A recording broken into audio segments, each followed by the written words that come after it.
Bismillahirrahmanirrahim. Assalamualaikum warahmatullahi wabarakatuh. Apa kabar anak-anak sekalian? Bertemu lagi dengan Ibu di pelajaran Bahasa Indonesia.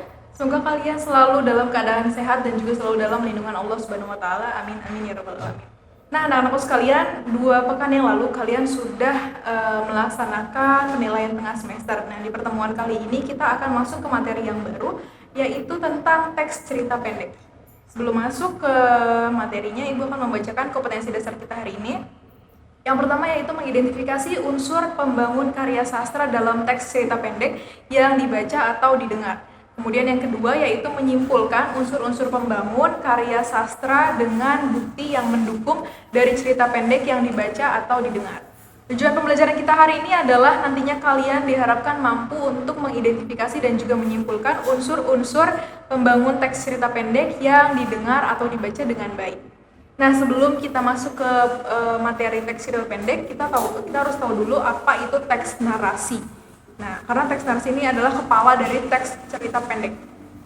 Teks narasi itu apa sih? Teks narasi itu merupakan sebuah teks yang tersusun dari beberapa paragraf yang menceritakan suatu peristiwa kejadian dan disusun secara kronologis sesuai dengan urutan waktu yang ditentukan. Nah, kenapa kita harus mengetahui terlebih dahulu teks narasi sebelum lanjut ke teks cerita pendek? Karena teks cerita pendek ini adalah salah satu jenis dari teks narasi yang di dalamnya menceritakan tentang suatu peristiwa secara kronologis, ya, sesuai dengan pengertian dari teks narasi.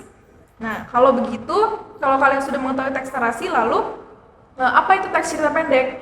Teks cerita pendek adalah sebuah karya sastra yang cenderung pendek dan juga bersifat fiktif atau hanya khayalan semata, dan mengisahkan tentang suatu permasalahan yang dialami oleh tokoh secara ringkas. Karena diceritakan secara ringkas, oleh sebab itu teks ini cenderung bentuknya adalah pendek, seperti itu. Yang kedua, ini ada unsur-unsur teks cerita pendek.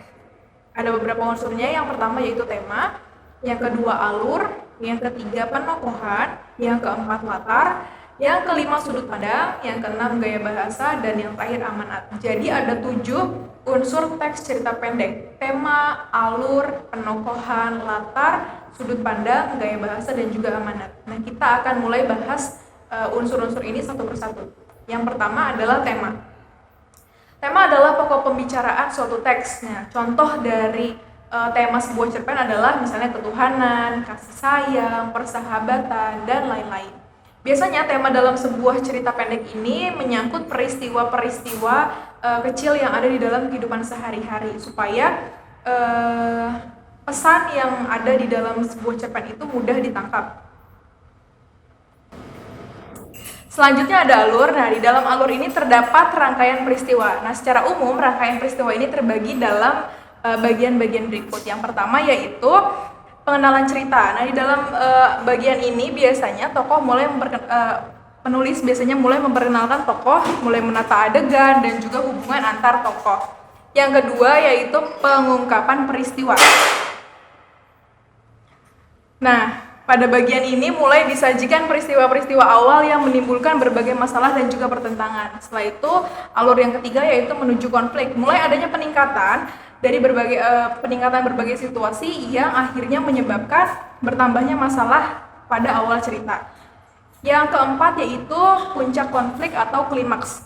Pada bagian ini mulai menentukan perubahan nasib beberapa tokoh. Misalnya, apakah si tokoh ini mampu menyelesaikan masalahnya atau tidak. Ini ada di dalam sebuah klimaks. Dan yang terakhir ada penyelesaian. Ini biasanya ending dari sebuah cerita. Apakah ini berisi penjelasan nasib-nasib yang dialami para tokoh setelah mengalami konflik-konflik di awal.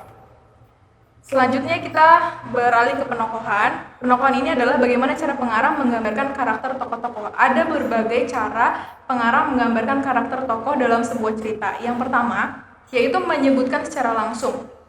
Misalnya nih, ada kalimat di dalam sebuah teks cerita pendek yaitu Eli sangat ramah dan tidak pernah sombong walau juara kelas. Nah, watak tokoh ini langsung disebutkan secara langsung oleh si pengarang bahwa si tokoh yang bernama Eli ini memiliki sifat yang ramah dan juga tidak sombong. Kemudian penggambaran yang kedua itu adalah gambaran fisik. Contohnya, ia berotot kekar, urat-urat lehernya tampak keluar saat ia sedang berbicara. Nah, watak si tokoh ini digambarkan dari ciri fisik tokoh yang disajikan di dalam sebuah cerita. Yang ketiga yaitu perilaku.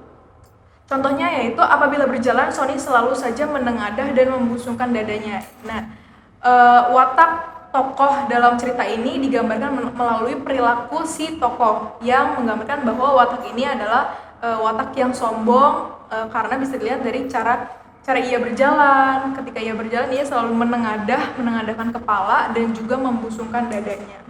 Kemudian yang keempat ada tata bahasa tokoh. Ini bisa dilihat dari dialog-dialog yang dilakukan oleh tokoh di dalam sebuah cerita. Contohnya, kamu tidak tahu sih, aku ini saudaranya Pak Lurah. Seharusnya kamu lebih sopan padaku, ucap Eri. Nah, ini juga salah satu penggambaran watak yang sombong, yang angkuh, tapi ini disajikan melalui tata bahasa tokoh yang ada di dalam sebuah dialog. Kalau misalnya yang tadi melalui perilaku, kalau ini pengucapan langsung oleh si tokohnya. Kemudian yang terakhir ada lingkungan kehidupan tokoh. Ini bisa disajikan seperti ini. Rumahnya tidak jauh dari selokan Cikapundung yang airnya selalu keruh. Ini bisa menggambarkan bahwa wataknya itu tidak cinta kebersihan dan lain sebagainya. Bisa dilihat dari lingkungan kehidupan tokoh. Kita lanjut ke latar. Latar pada teks cerita adalah latar tempat, waktu, dan suasana ketika peristiwa dalam cerita berlangsung. Jadi latar itu tidak hanya tempat saja, tapi latar ini yang ada di dalam teks cerita pendek mencakup latar tempat, waktu, dan juga suasana yang ada di dalam sebuah peristiwa di dalam sebuah cerita pendek. Kita lanjut, ada sudut pandang. Sudut pandang ini adalah bagaimana posisi pengarang dalam membawakan cerita. Ada dua sudut pandang. Yang pertama adalah sudut pandang orang pertama, yang biasanya orang pertama ini bisa sebagai tokoh utama ataupun bisa juga sebagai tokoh tambahan. Kemudian sudut pandang yang kedua adalah sudut pandang orang ketiga. Kalau sudut pandang orang ketiga ini bisa berperan sebagai pihak yang serba tahu atau hanya sebagai pengamat. Cirinya gampang, kalau misalnya di dalam sebuah cerita pendek si tokoh utama menggunakan kata aku, itu sudah pasti menggunakan sudut pandang orang pertama. Tapi kalau misalnya menggunakan nama, itu biasanya menggunakan sudut pandang orang ketiga. Tergantung bagaimana pengarang menempatkan dirinya di dalam sebuah cerita. Yang selanjutnya ada gaya bahasa. Gaya bahasa ini memiliki fungsi menciptakan suatu nada atau suasana tertentu yang mampu memperlihatkan hubungan dan interaksi sesama tokoh. Nah, gaya bahasa ini juga dapat pula digunakan pengarang untuk menandai karakter seorang tokoh. Misalnya tokoh yang baik, dia menggunakan bahasa-bahasa yang santun, yang sopan, yang baik. Nah, ini bisa menggambarkan watak tokoh yang ada di dalam sebuah cerita tersebut. Kita lanjut, yang terakhir ini ada amanat. Amanat merupakan pesan moral yang hendak disampaikan oleh pengarang kepada para pembaca melalui karyanya. Misalnya, cerpen yang bertema kasih sayang, amanatnya biasanya tidak jauh dari mengingatkan bagaimana pentingnya kita untuk saling menyayangi antar sesama manusia. Seperti itu. Kemudian yang terakhir ada menyimpulkan unsur-unsur pembangun teks cerita pendek. Nah, anak-anak, menyimpulkan teks cerita pendek ini berarti mengartikan atau menjelaskan kembali secara ringkas isi dari suatu cerita. Nah, dalam menyimpulkan ini, dalam meringkas sebuah isi dari teks cerita pendek, biasanya kita menonjolkan hal-hal yang menarik yang ada di dalam teks cerita pendek berdasarkan unsur-unsurnya. Ada beberapa hal menarik di dalam cerita pendek yang bisa kita tonjolkan untuk bisa kita jadikan ringkasan. Yang pertama, ada tema yang khas. Kita bisa membuat ringkasan dengan menonjolkan tema yang khas dari sebuah cerita pendek yang disajikan. Kemudian yang kedua, konflik yang menegangkan.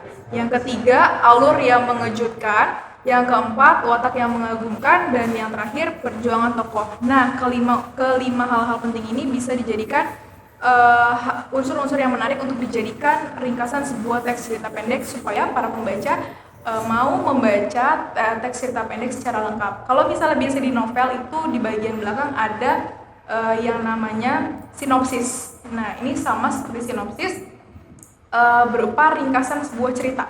Ringkasan sebuah cerita yang menonjolkan hal-hal yang menarik dari cerita yang disajikan. Seperti itu. Dan yang terakhir ada pesan cerita yang mendalam. Biasanya di simpulan itu juga ada diselipkan pesan-pesan yang mendalam yang membuat para pembaca semakin penasaran untuk membaca ceritanya lebih lengkap lagi. seperti itu ya. Oke, alhamdulillahirobbilalamin, materi kita sudah selesai. Nanti di pertemuan yang pertama ini kita akan belajar bagaimana cara mengidentifikasi unsur. Kemudian nanti di pertemuan selanjutnya di video yang sama baru kita akan belajar bagaimana menyimpulkan isi dari sebuah teks cerita pendek. Mudah-mudahan materi yang Ibu sampaikan hari ini mudah dipahami. Kurang lebihnya Ibu mohon maaf. Wabillahi taufiq wal hidayah. Wassalamualaikum warahmatullahi wabarakatuh.